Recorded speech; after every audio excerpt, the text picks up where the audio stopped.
இடத்துல கிடையவே கிடையாது. அதனாலதான் சரின்னு பிரார்த்திக்க போகிறான். சுக்ரீவன் அவனை போற வரைக்கும் விடவடத்துன்னு இருக்கான் விபீஷணன். வந்துட்டோமே நம்பிக்கையோட வந்துட்டோம்.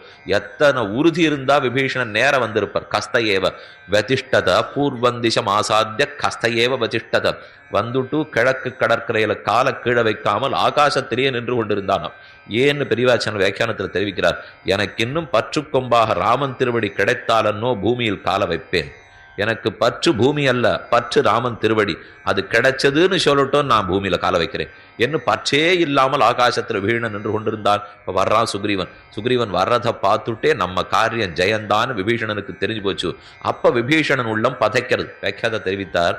விபீஷணன் நினைச்சிட்டு இருக்கான், ராமகுலன் ரகுகுல திலகன் இக்ஷ்வாகு வம்ச பிரபவன் ஆச்சார பிரதானனான ராமன் சக்கரவர்த்தி திருமகனுடைய அனுகிரக பார்வை நமக்கு கிட்டுமா, நாம பிரார்த்திச்சிருக்கிற சரணாகதி நிறைவேறுமான்னு இவர் துடிச்சுட்டு இருக்கார்.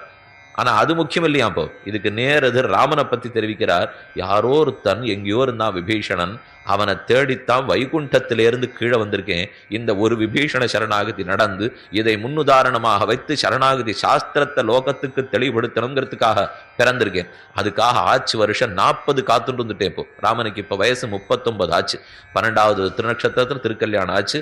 25வது திருநக்ஷத்திரத்துல காட்டுக்கு போனார். 14 வருஷம் அநேகமா முடிஞ்சு போட போறது. இருக்கிறது 10 நாள் தானே இன்னும். அதனால 14 வருஷம் முடிஞ்சு போச்சு. 39 வயசு. 39 வயசு வரைக்கும் இந்த விபீஷணன் கிடைப்பனான்னு நான் காத்துட்டு இருக்கேன். அப்ப விபீஷணன் கிடைப்பனான்னு ராமன் துடிச்சுட்டு இருக்காராம். ராமன் கிடைப்பனான்னு விபீஷணன் துடித்துக் கொண்டிருக்கிறார். இந்த சௌசீல்ய குணம் எங்கு வெளிப்படும்னால் மகதா மந்தை சக நீரந்திரேண சம்ஸ்லேஷ ஸ்வபாவத்வம் சௌசீல்யம். சௌசீல்யம்ங்கிறது எது ஸ்வபாவம்? மிகப்பெரியவன்